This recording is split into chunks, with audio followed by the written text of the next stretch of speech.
सर्वांना नमस्कार. स्वागत आहे आपलं मराठी चातुर्य कथा या यूट्यूब चॅनलवर. व्हिडिओला लाईक करा, चॅनलला सबस्क्राईब करा आणि बेल आयकॉनवर प्रेस करा, जेणेकरून सगळे नोटिफिकेशन्स तुमच्यापर्यंत वेळेत पोहोचतील. भाग 191. मग आता फायनली छोटा राणा आणि रोहित यांची अविस्मरणीय अशी एकदम मेमोरेबल आणि रोहितच्या मनात घर करणारी भेट झाली. आणि पहिल्या भेटीतच गोड, शिस्तप्रिय आणि चुणचुणीत राणा रोहितला फार आवडला. आणि इतका आवडला की तो त्याच्यासाठी प्रिन्सिपल केबिनच्या बाहेर येऊन त्याच्यासाठी खालीसुद्धा वाकला. आणि रोहितला तो सडेतोड बोलायचा.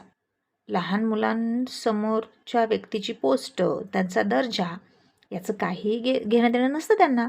त्यांच्या मनात जे असतं ते बोलतात. राणाही तसाच होता, एकदम सडेतोड आणि स्पष्ट वक्ता. आणि का नसेल, त्याचे आईबाप दोघेही स्पष्ट वक्ते होते. दोघांचेही स्वभाव सारखेच असल्यामुळे कदाचित एकाच म्यानात दोन तलवारी राहू शकत नव्हत्या. तसंच रोहित आणि राणी एकत्र जास्त काळ नाही राहू शकले. मग आता टिंगू राणाला म्हणाला, अरे तू आमदारांशी बोलतोस, ते खूप मोठे आहेत, तुला त्यांच्याशी बोलताना भीती वाटत नाही का? आणि इथे राणा म्हणाला, मी कशाला घाबरू, मी काही चुकीचं केलं आहे का? आणि माझी आई म्हणते, जर आपलं काही चुकलं नसेल तर आपण कोणालाही घाबरायचं नाही आणि माफी तर अजिबात मागायची नाही. मग तो आमदार असो किंवा खासदार असो, कर नाही त्याला डर कशाला? आणि हे ऐकलं तसं रोहित शांत बसला. आणि प्रिन्सिपल मॅडम म्हणाल्या, राणा बाळा, तुझ्यासमोर आहेत ते आमदार आहेत आणि तू त्यांच्यासमोर असं बोलतोस का? आणि राणा म्हणाला, मॅम, मी फक्त माझं मत मांडलं, मी यांना हर्ट नाही केलं. कारण माझी आई म्हणते, कोणाला विनाकारण हर्ट करायचं नाही, समोरच्याला हर्ट करताना 1000 वेळा विचार करायचा. राणा, तू स्पष्ट वक्ता असला तरी फटकळ होऊ नकोस. आणि मॅम, स्पष्ट वक्ता असणं वेगळं आणि फटकळ असणं वेगळं. आणि अरे बापरे बापरे बाप, त्याचं हे नॉलेज ऐकलं आणि आता रोहित मनातच म्हणाला, वा, काही संस्कार आहेत या मुलाचे. असं वाटतं की याच्या आईलाच एकदा भेटावं आणि तिला मनापासून, अगदी कोपऱ्यापासून दंडवत करावा.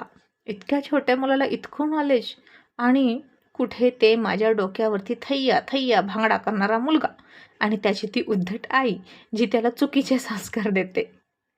आणि आता रोहित थोडा विचार करत होता. आणि राणा म्हणाला, तुमचं झालं असेल तर मी जाऊ शकतो का? तसा रोहित भानावर आला आणि म्हणाला, अरे थांब ना, मला सांग, तुझं पूर्ण नाव काय आहे? तसा राणा लगेच सावध झाला, कारण राणीनं सांगितलं होतं आपलं पूर्ण नाव विनाकारण कोणालाही सांगायचं नाही. आणि राणा म्हणाला, कशासाठी हवंय तुम्हाला माझं पूर्ण नाव? रोहित म्हणाला, मी फक्त तुझं नावच नाही तर तुझा पत्ता पण विचारणार आहे. आणि राणा म्हणाला, कशाला पण? रोहित म्हणाला, तू मला खूप आवडलास आणि मग मला तुला भेटायचं असेल तर मी कुठे भेटू? तुझं नाव काय सांगू, तुझा पत्ता काय सांगू? आणि राणा म्हणाला, नाही, माझं पूर्ण नाव मी तुम्हाला नाही सांगू शकत, कारण तुम्ही अनोळखी आहात माझ्यासाठी. पहिल्याच भेटीत कधीच कोणाला इतकी इन्फॉर्मेशन द्यायची नसते. आणि रोहित हसला आणि म्हणाला, हुशार आहेस की, तुझ्या आईने तुला खूप छान शिकवलंय बरं का. बरं, आणि जर मी तुझ्या प्रिन्सिपल मॅमकडून इन्फॉर्मेशन घेतली तुझी तर? आणि राणा म्हणाला, नो, आमच्या स्कूलचे सुद्धा रूल असेच आहेत की आमच्या रिलेटिव्हशिवाय कोणालाही स्टुडंटची इन्फॉर्मेशन देत नाहीत. Rule is a rule. Ma'am, तुम्ही रूल तोडाल का? असं राणा चक्क आता प्रिन्सिपल मॅडमला सुद्धा बोलला. आणि मॅडमसुद्धा हसल्या आणि म्हणाल्या, no Rana, rule is a rule, तो कोणासाठीच चेंज होत नाही. आणि राणा रोहितला म्हणाला, बघा, आता प्रिन्सिपल मॅमसुद्धा तुम्हाला माझी इन्फॉर्मेशन देणार नाहीत. मग? रोहित पुन्हा थोडा हसला, कारण आता राणानं प्रिन्सिपल मॅमला सुद्धा रूलमध्ये बांधून घेतलं होतं आणि तो फार चतुर आहे हे कळत होतं. आणि इतका वकिलासारखा हा कसा बोलतोय, नक्कीच याची आई वकील असावी असं रोहितच्या डोक्यात आलं. आणि तो म्हणाला, तुझी आई वकील आहे का रे? नक्कीच वकील असेल, म्हणून तू इतका पॉईंट टू पॉईंट बोलतोस. असा मुद्दाम रोहितनं त्याच्याकडून त्याची आई काय करते हे जाणून घेण्यासाठी वेगळा प्रश्न केला आणि गुगली फेकली. आणि राणा म्हणाला, नाही, ती तर एका कंपनीमध्ये जॉब करते. आता रोहित हसला आणि म्हणाला, बघ, तूच सांगितलं मला की तुझी आई जॉब करते एका कंपनीमध्ये. बघ बरं, आता मी न विचारताच तू सांगितलं. तू फसला की नाही? आणि राणा म्हणाला हसूनच, पण ती कुठे जॉब करते हे कुठे सांगितलं मी? अशा कंपन्या मुंबईमध्ये लाखोमध्ये आहेत की. मी नाही फसलो आणि फसणारही नाही. मी इन्फॉर्मेशन राखून ठेवली आहे. ती कंपनीत जॉब करते. It's general information. तसा रोहित पुन्हा खूप खूप हसला आणि सगळेच हसले. आता बाप लेकाची जुगलबंदी चांगलीच रंगली होती आणि राणा बोलायचा, पण हातचा राखून बोलायचा. प्रचंड वाक्चातुर्य होतं त्याच्याकडे आणि प्रसंग अवधान तर त्याहून जास्त. आणि रोहित हसून म्हणाला, बरं, मी नाही घेणार कुणाकडूनच तुझी इन्फॉर्मेशन. मला तुझ्याकडूनच ती हवी आहे. आणि राणा म्हणाला, ग्रेट, तुम्ही संयम ठेवा आणि इतरांकडून इन्फॉर्मेशन मिळवून तुम्ही माझ्याशी ओळख केलीत तर मला नाही आवडणार. रोहित म्हणाला, ओके, पण मग समजा मला तुझी माहिती घ्यायची असेल तर मला काय करावं लागेल? आणि राणा म्हणाला, तुमची आणि माझी आणखीन जास्त ओळख झाली पाहिजे. मला तुमच्याबद्दल खात्री पटली पाहिजे की तुम्ही बॅड नाही, तुम्ही गुड आहात. पण मला एक सांगा, तुम्हाला माझी इन्फॉर्मेशन कशाला हवी? रोहित म्हणाला, कारण तुम्हाला आवडलास म्हणून. राणा म्हणाला, पण मी तुम्हाला का आवडलो? आणि रोहित लगेच म्हणाला, तुझी शिस्त, देशप्रेम, वर्दीविषयीचं प्रेम बघून मला खूप आवडलास. आणि या विरोधात दुसरं टोक म्हणजे तो माझ्या डोक्यावरचा मुलगा आणि त्याची ती आई. एकीकडे तुम्ही दोघे आणि दुसरीकडे ते दोघे. असं म्हणून रोहित पुन्हा डोक्यावरच्या राणा आणि राणीला नावं ठेवत होता. इतक्यात राणानं त्याच्याकडे डोळे वाटारून बघितलं आणि रोहितनं जीभ चावली आणि म्हणाला, सॉरी सॉरी, पाठीमागे कोणालाही बोलायचं नाही, आता कळतंय मला. आणि राणा हसून म्हणाला, गुड. माझी आई म्हणते, हिंमत असेल तर समोरासमोर बोलावं. पाठीमागे बोलणारे, पाठीमागून वार करणारे यांच्यामध्ये ताकद नसते. आणि रोहित म्हणाला, या मताचा तर मीही आहे. अरे पण कुठे त्यांच्या नादी लागतोस, म्हणून मी त्यांच्या तोंडापुढे जात नाही. आणि किती वेळा त्यांना सांगितलं तोंडावर की गोंधळ करू नका, पण गोंधळ करायचा काही सोडत नाहीत. पण जाऊ दे ना, मी आता नाही बोलत त्यांच्याविषयी. राणा म्हणाला, मग तुम्ही मला भेटायला स्कूलमध्ये येऊ शकता आणि जेव्हा मला वाटेल ना तेव्हा मी तुम्हाला माझं पूर्ण नाव सांगेन. पण मी आत्ताच सांगतोय तुम्हाला, फक्त माझं आणि माझ्या आईचं नाव सांगणार. रोहित म्हणाला, का? तू तुझ्या वडिलांचं नाव का नाही सांगणार?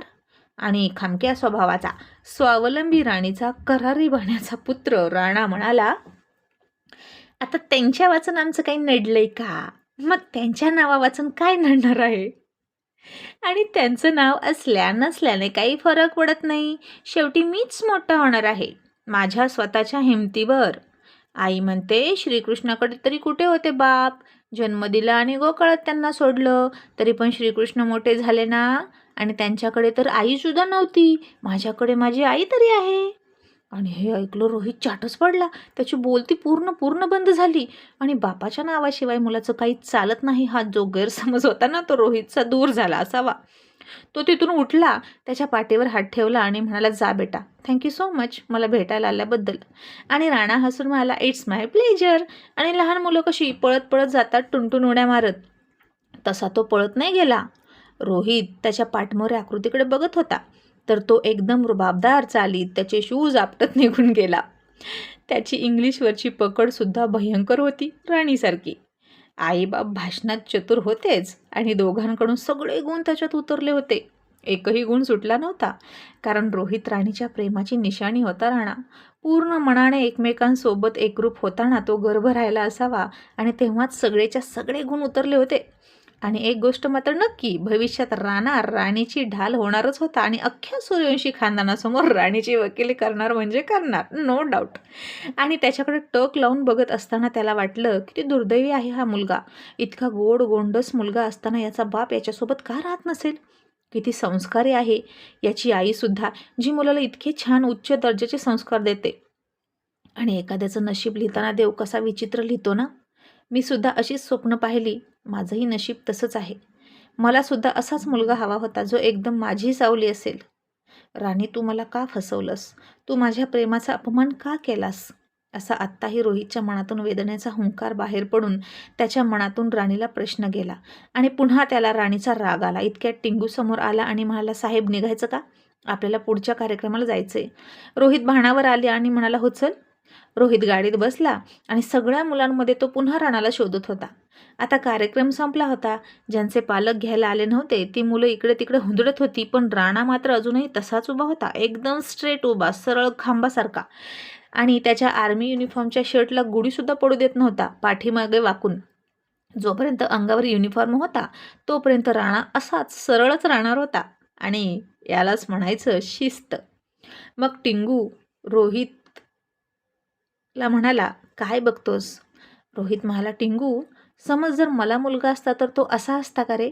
म्हणजे बघ ना, आई वडिलांचे गुण मुलांमध्ये उतरतात असं म्हणतात, तसं या मुलामध्ये मला माझे सगळे गुण दिसतात.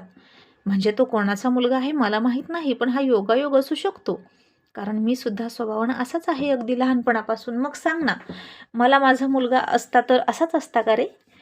टिंगूसुद्धा थोडा इमोशनलच झाला. त्याच्या खांद्यावर हात ठेवून म्हणाला, रोहित, तू राणी बहिणीला मिस करतोय का? रोहित म्हणाला, तिला सोड रे, मी फक्त मुलाविषयी विचारतोय. टिंगू म्हणाला, हो, पण रोहित, ते मूल तुला राणी बहिणीकडूनच मिळणार होतं, अशीच तू स्वप्न पाहिली होतीस ना? रोहित म्हणाला, हो, स्वप्न पाहिली होती आणि माझी स्वप्न स्वप्नच राहिली. माझ्या स्वप्नांचा फक्त चुराडा नाही तर बुलडोजर फिरवून गेली ती स्वार्थी मुलगी.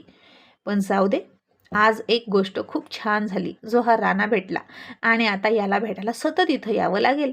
टिंगू म्हणाला, रोहित, आता इतक्या छोट्या मुलाला तू सतत भेटायला स्कूलमध्ये येशील का? आणि रोहित म्हणाला, का? काय हरकत आहे? मला तो आवडलाय, मग मी त्याला भेटणारच. त्यानं त्याच्या घराचा पत्ता सांगितला नाही, नाही तर त्याच्या घरी गेलो असतो भेटायला. आणि टिंगू म्हणाला, अरे बापरे रोहित, तू खूप सिरियस आहेस बरं का? आणि रोहित म्हणाला, हो, मी मस्करी कधीच नाही करत. टिंगू, तुला माहीत आहे मी जे बोलतो तेच करतो. आता चल, असं म्हणून ते पुन्हा फ्लॅटमध्ये गेले. आणि अजून तरी त्या वरच्या मुलाचा दंगा केला नव्हता म्हणून रोहित खुश झाला. आणि रोहित जसा आतमध्ये गेला तशी राणीची नोकर राणीला घेऊन आली आणि 10च मिनिटांनी ती त्याला घेऊन राणीच्या फ्लॅटमध्ये शिरली. राणा लगेच तयार झाला, घरचे कपडे घालून.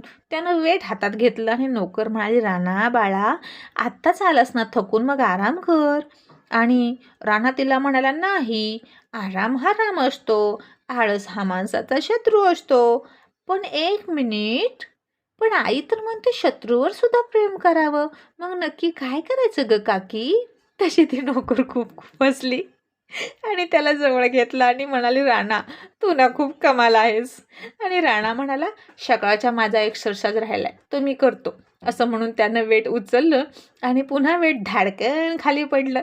आणि खाली रोहितचं डोकं उठलं आणि तो म्हणाला, अरे बापरे, आलं वाटतं भूत माझ्या डोक्यावर नाचायला. ए टिंगू, आता एक काम कर, तू वर जा आणि सांगून ये त्याला की गोंधळ करू नकोस. टिंगू म्हणाला, अरे पण हा नोकर कुठे गेलाय? त्याच्या बायकोला फोन करायला सांगूया ना, ती असेल तिथे. आणि टिंगूनं नोकराला फोन केला आणि म्हणाला, तुझ्या बायकोला फोन करून सांग, तो मुलगा गोंधळ करतोय, त्याला गोंधळ करू देऊ नकोस म्हणावं. नोकर म्हणाला, हो साहेब. आणि त्यानं बायकोला फोन करून सांगितलं, राणाला गोंधळ करू देऊ नकोस असं म्हणाला. पण राणानं आता त्याला जे करायचं होतं ते केलं, पण गोंधळ नाही केला. ते वजन त्याच्या हातातून अनावधानानं पडायचं, तो काही मुद्दाम पाडत नव्हता. राणी मात्र आजही ऑफिसला गेली होती. ऑफिसमध्ये तिचं काम सगळ्यांना आवडायचं. कधीही सुट्टी न घेणारी, ब्रेकमध्ये सुद्धा एक्स्ट्रा काम करत बसणारी अशी ही राणी खूप कामाची आहे असं वाटलं. आणि तिचे CEO तिला म्हणाले, मॅडम, आपल्या दिल्लीच्या ब्रँचमध्ये सुद्धा तुम्हाला जावं लागतंय, सो तुम्ही तयारी करा. राणी हसून म्हणाली, ओके सर, पण कधी जायचंय मला सांगाल का? म्हणजे माझा लहान मुलगा आहे ना, मला त्याची सोय करावी लागेल. आणि CEO म्हणाले, मॅडम, त्याला अजून वेळ आहे, पण मी तुम्हाला आपलं माहिती असावी म्हणून हिंट दिली. राणी हसून म्हणाली, ओके. आणि सर, मला अभ्यासाला थोडा वेळ मिळाला तर बरं होईल, मी UPSCची तयारी करते, इंडियन सिव्हिल सर्व्हिस. आणि ते CEO म्हणाले, अरे वा, छान, तुमचं स्पिरिट वाखाणण्याजोगं आहे. आणि मोरे मॅडम, एक सांगा, तुम्ही सिंगल आहात का हो? तशी राणी हसली, ड्रेसच्या आतमध्ये लपवलेलं मंगळसूत्र काढलं, ते अंगठ्यात पकडलं आणि गोल गोल अंगठा त्यातून फिरवला आणि म्हणाली, हे आहेत की सोबत, मग मी सिंगल कशी असेल?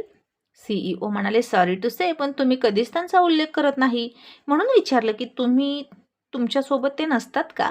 बाय द वे करतात तरी काय? आणि राणी हसून सहजच म्हणाली, आमदारकी करतात. आणि ते CEO हसले. आता त्यांची कंपनी मल्टीनॅशनल असली तरी CEO सुद्धा मराठीच होते. त्यामुळे राणीचं आणि त्यांचं जरा जास्त जमायचं. आणि आमदारकी हा शब्द त्यांनी हसण्यावारी घेतला बरं का. कारण कोणी पण म्हणतं ना, फुकटच्या आमदाऱ्याच करतो, खासदारक्याच करतो, पुढारक्याच करतो, उपरोधाने. आणि राणीचा नवरा टाकावं असेल एकदम असं त्याला वाटलं. आणि ते पुन्हा हसले आणि म्हणाले, मॅडम आणि ते कुठे राहतात? आणि राणीनं आता कपाळावरच्या टिकलीवर बोट ठेवलं आणि म्हणाली, इथे कपाळात राहतात आणि कधी कधी कपाळातून डोक्यात जातात. खूप राग येतो मला त्यांचा. तसे CEO आणखीन दिलखुलास हसले. राणीचा असला हा मस्करीचा स्वभाव सगळ्याला फार आवडायचा. सगळ्याला ती खाऊ घालायची, डबे करून न्यायची आणि ऑफिसमध्ये सुद्धा कोणी आजारी आहे तर त्याच्यासाठी पथ्य पाण्याचा एखादा पदार्थ घेऊन जायची.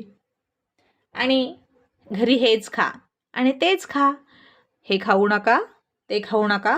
तुमच्या बायकोला जमत नसेल तर मी करून आणते किंवा मला फोन लावून द्या, मी तुमच्या घरच्यांसोबत बोलते, तुमच्या बायकोला सांगते.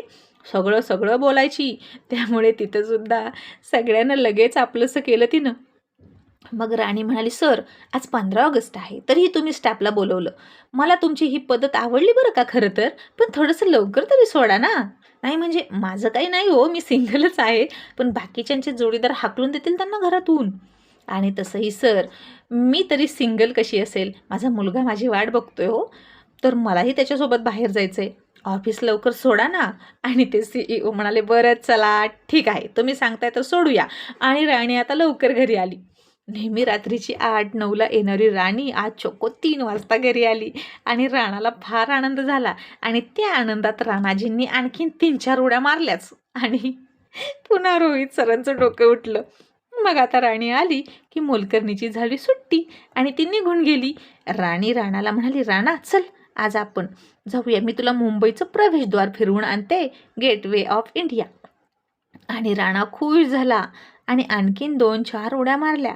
आणि मघाचा जोश जेवढा होता त्याच्यापेक्षा जास्त जोश होता त्याच्या अंगात आता उड्या मारताना. आणि आता ते स्लॅब थर थर थर थर थरथराट झाल्यासारखं कापत होतं. आणि रोहित म्हणाला, बापरे ही बाई काय खाऊ घालते, त्या मुलाला कुणास ठाऊक पैलवान करून ठेवलाय नुसता.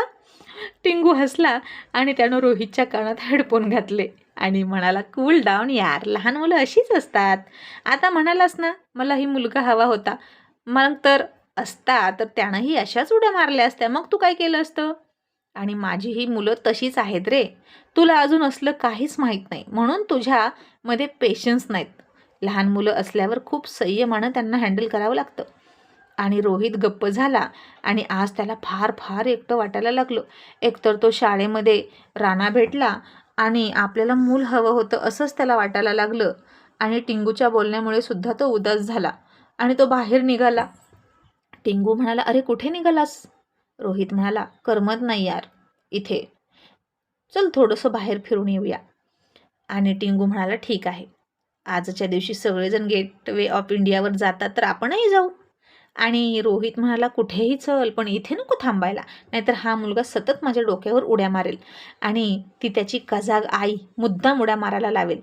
फक्त एकदा ना तिची नस सापडू दे माझ्या हातात, मग तिला अशी माझ्या पायात वाकवतो ना मी की बघत राहा. असं म्हणून रोहित आणि टिंगू बाहेर पडले. राणी आणि राणाच्या आधीच गेटवे ऑफ इंडियाकडे गेले आणि राणी त्यांच्या पाठीमागे लगेच दरवाजाला कुलूप लावून रिक्षा करून त्यांच्या मागे गेली. रोहित आणि टिंगू तिथं जाऊन बसले होते. थोड्या वेळानं राणी राणाला घेऊन तिथे आली आणि राणा त्या कबुतरांच्या मागे पळायचा, त्यांना खाऊ टाकायचा आणि दूर बसलेली राणी त्याला बघायची. आणि त्याच वेळी रोहितने त्याला बघितलं आणि म्हणाला, टिंगू अरे तो बघ. आणि दुसऱ्यांदा त्याला भेटण्याचा योग आला बघ आज. टिंगू म्हणाला, कोण? रोहित म्हणाला, तोच रे, सकाळी स्कूलमध्ये भेटलेला मुलगा. तुझी मेमरी ना खूप शॉर्ट आहे, थांब मी आलोच, असं म्हणून रोहित त्याच्याजवळ गेला. पण आता त्याचवेळी राणीला एक महत्त्वाचा कॉल आला आणि ती जिथं बसली होती तिथून उठली आणि बाजूला गेली, बोलायला लागली. रोहित राणाकडे गेला, हाय हॅलो केलं, दोघांनी मिळून कबुतरांना खाऊ टाकला. रोहित म्हणाला, तू कोणासोबत आलास? राणा म्हणाला, माझ्या आईसोबत. आणि तुम्ही माझा पाठलाग करताय का? तुम्ही बॅड नाही ना? रोहित हसून म्हणाला, नाही रे, मी इतका बॅड नाही. डोंट वरी, तुझं किडनॅपिंग वगैरे नाही करणार, हा फक्त योगायोग आहे. आणि राणा म्हणाला ओके देन नो प्रॉब्लेम, बडे बडे शहरों में छोटी छोटी घटनाएं होती रहती है. असा राणानं सुद्धा फिल्मी डायलॉग मारला आणि रोहित हसायला लागला. त्याला राणीचीच आठवण आली. ती वेडीसुद्धा असेच पिक्चरमधले डायलॉग मारायची आणि राणाला तिच्यामुळेच ही सवय लागली होती. मग रोहित म्हणाला कुठे आहे ती तुझी आई? आणि राणानं राणी बसली होती तिकडं बोट दाखवलं, पण राणी तिथं नव्हतीच. मग दोघांनी थोडासा टाईम स्पेंड केला. रोहितने त्याला विचारलं कबूतर तुला हवं आहे का? राणा म्हणाला हो ना, पण ते माझ्याजवळ येतच नाही. रोहितने आता हातावर एक कबूतर घेतलं आणि ते राणाच्या हातात दिलं. राणाने ते पुन्हा उंच फेकलं आणि तो हसायला लागला. त्याचा आनंद बघून रोहितला खूप खूप आनंद झाला आणि पहिल्यांदाच तो असा कोणासोबत तरी रमत चालला होता. राणीमध्ये सुद्धा असाच हळूहळू रमला होता. आणि जेव्हा माणूस हळूहळू एखाद्यामध्ये मन गुंतवतो ना, तेव्हा त्याच्यापासून बाहेर यायला सुद्धा त्याला खूप वेळ लागतो. आणि आता इतक्यात रोहितचा सुद्धा फोन वाजला आणि रोहित तिथून बाजूला गेला आणि राणी पुन्हा तिथं आली आणि राणाला म्हणाली राणा चल बाळा, आता मला काम आहे असं म्हणून ती राणाला घेऊन गेली पटकन. आणि अशा प्रकारे पुन्हा एकदा राणा, रोहित आणि राणीची भेट होता होता राहिली. आता रोहित म्हणाला टिंगू आता तो केव्हा भेटेल रे परत? आणि राग येतोय मला त्याच्या वडिलांचा, जो इतका छान मुलगा असून त्याला सोडून राहतो. आणि या मुलाचं त्याच्या वडिलांशिवाय काही नडतच नाही रे. किती खुश आहे तो बघ ना. आणि त्याला कायम खुश ठेवणारी, प्रत्येक गोष्टीत अव्वल बनवणारी आई, वडिलांचं प्रेम देणारी त्याची आई ग्रेट म्हणावी लागेल. सकाळी कसा बोलला बघ ना तो त्याच्या वडिलांविषयी. आणि धिक्कार असो अशा बापाचा. टिंगू म्हणाला समज तुझ्या मुलाने तुझ्याविषयी असं म्हटलं असतं तर? रोहित म्हणाला शक्यच नाही, मी तर माझ्या मुलावर खूप प्रेम करणार होतो, मी अशी वेळ येऊ दिलीच नसती, पण ती वेळ येण्याआधीच. असं म्हणून रोहित पुन्हा चिडला आणि म्हणाला चल घरी चल. टिंगू म्हणाला आता रात्रीचं जेवण करूनच जाऊ. नोकराला सांगितलं की आम्ही बाहेर जेवणार आहे. तसा तोही खुश झाला. बायकोही लवकर सुटली होती, त्यालाही काम नव्हतं म्हणून दोघे पिक्चरला गेले. मग रोहित, टिंगू दोघांनी पुन्हा इकडे तिकडे टाईमपास केला. रात्रीचा डिनर करूनच आता तो डोक्यावरचा मुलगा आणि त्याची आई झोपले असतील असं गृहीत धरून टिंगू, रोहित घरात शिरले आणि झोपले. मग दुसऱ्या दिवशी राणाला सांभाळायला सकाळी सकाळी मोलकरीण आली आणि ती गाणं गुणगुणतच होती. राणी म्हणाली अरे वा आज मुडी छान दिसतोय तुझा. आणि ती हसून म्हणाली हो मॅडम, काल तुम्ही लवकर आलात ना त्यामुळे मी आणि हे पिक्चरला गेलो होतो. आणि असं म्हणून ती हसायला लागली. आणि राणी म्हणाली बास तुझ्या डोक्यातला गजरा, तुझ्या चेहऱ्यावरचं हसू सगळं सांगते बरं का. आणि पुढच्या वेळी पिक्चरची तिकीट मी काढून देईन तुम्हा दोघांना. आणि ती म्हणाली मॅडम तुम्ही किती चांगले आहात हो. आणि राणी म्हणाली ते असू दे, पण काय ग कुठे राहतेस तू आणि काय करतो तुझा नवरा? त्या खालच्या दादांनी तुझी माहिती दिली त्यामुळे मी जास्त काही विचारलंच नाही. आणि ती उत्साहात म्हणाली हे काय इथेच खाली असतो? पुन्हा तिनं जीभ चावली आणि म्हणाली म्हणजे एका दुकानात काम करतो.